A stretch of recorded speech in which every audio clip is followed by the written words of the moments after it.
Big Boss season 9 இன்னைக்கு ரொம்பவே கிராண்டா லான்ச் பண்றாங்க. நம்ம விஜய் சேதுபதி அவருடைய 2வது சீசன். அதாவது இதுவரைக்கும் ஆரம்பத்துல இருந்து நம்ம உலகநாயகன் கமலஹாசன் அவர்களுடைய ஹோஸ்டிங்ல அந்த சீரீஸை நம்ம பார்த்துட்டு இருந்தோம்.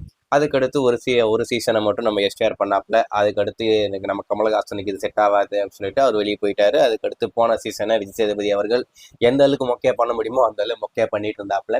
அதாவது நம்ம கமலஹாசன் பண்ண போது ஒரு வரவேற்பு கிடைச்சது இல்லையா, அந்த வரவேற்பு கிடைக்கல அப்படின்ற மாதிரி தான் சொன்னாங்க. அதை தொடர்ந்து இந்த சீசன் 9யுமே நம்ம விஜய் சேதுபதி அவர்கள் தான் ஹோஸ்ட் பண்றாப்ல. கண்டிப்பா இந்த சீசன் நல்லா இருக்கும் அப்படின்ற மாதிரி எதிர்பார்க்கிறோம். இன்னைக்கு லான்ச் ஆகுது. அதுல குறிப்பா இந்த சீசன்ல ஒரு முக்கியமான ஒரு நபர் வந்து வீட்டுக்குள்ள போறாரு அப்படின்ற மாதிரி ஒரு ரூமர் 2 நாளாவே போயிட்டு இருந்தது. நீங்க பார்த்துருப்பீங்க நம்பர். அதாவது நம்ம நடிப்பு அரக்கன் அவரே சொல்லிக்கிட்டு இருக்காப்புல, டாக்டர் திவாகர், அதாவது வாட்டர் மிலன் ஸ்டார் வந்து இந்த பிக் பாஸ் சீசன் 9க்கு வராரு, அவர் வந்து வீட்டுக்குள்ள போறாரு அப்படின்ற மாதிரி ஒரு விஷயம் ரொம்ப பரவலா போயிட்டு இருந்தது. ஆனா பாவிகளா, அது ரூமரா இருக்கும் போதே யாராலையும் பொறுக்க முடியல. என்னடா சொல்றீங்க, அப்போ அந்த வீடு நாசமா போயிடுண்டா அப்படின்ற மாதிரி எல்லாம் பேசிக்கிட்டு இருந்தாங்க. இப்போ அபிஷியலாவே கன்ஃபார்ம் ஆயிடுச்சு.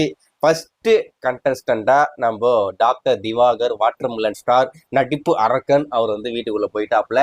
அவர் என்னெல்லாம் ஒன்று வீட்டுக்குள்ள போய் பண்ணுவாருன்னு சொல்லிட்டு யாருக்கு ஒன்றும் புரியல. போன உடனே என்னென்ன கிரிஞ்செல்லாம் பண்ணணுமோ எல்லா கிரிஞ்சும் பண்ணிக்கிட்டு இருக்காப்ல. அதாவது 3 சீனை ரீக்ரியேட் பண்றது, வாட்டர் மிலன் சீனை ரீக்ரியேட் பண்றது, ஜெமினி கணேசன் மாதிரி நடிக்கிறது அப்படின்னு சொல்லிட்டு ஐயோ அப்படின்ற மாதிரி இருக்கு. இப்போ இந்த சீசன்ல எத்தனை நாள் அந்த வீட்டுக்குள்ள இருக்க போறாருன்னு தெரியல. நம்ம பசங்க கண்டிப்பா சீக்கிரமா ஓட்டு போட்டுக்கிட்டு வெளியே போயிடும் அப்படின்னு சொல்லிட்டு வெளியே அனுப்பிச்சிருவாங்க. அது அப்புறப்பட்ட பிரச்சனை.